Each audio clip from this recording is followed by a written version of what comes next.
James Bond'un yeni oyuncağı.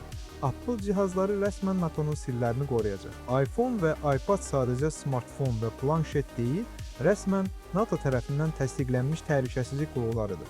Bu cihazlar xüsusi dövlət sifarişi olmadan məxfi hərbi məlumatlarla işləmək icazəsi alan ilk kütləvi texnologiyadır. Belə bir sertifikatı almaq hər şirkətin başı üçün deyil, Apple burada yenə hamını qabaqladı. Yeni 19 və M5 çipləri məlumatların şifrələnməsini elə bir səviyyəyə çatdırıb ki, kənar müdaxilə demək olar ki, qeyri-mümkündür. Heç bir əlavə proqram təminatına ehtiyac duymadan standart iOS 26 sistemi ilə məxfi yazışmalar aparmaq artıq reallıqdır.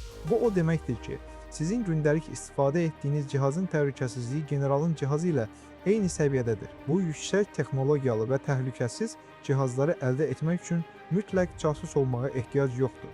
Hazırda bu təhlükəsizlik səviyyəsini dəstəkləyən iPhone 17 Pro modelləri ölkəmizdə təxminən 2900 manatdan başlayan qiymətlərlə təklif olunur. Daha böyük ekran və NATO səviyyəli iş mühiti üçün isə iPad Pro modellərini 2200 manatdan başlayan qiymətlərlə əldə edə bilərsiniz.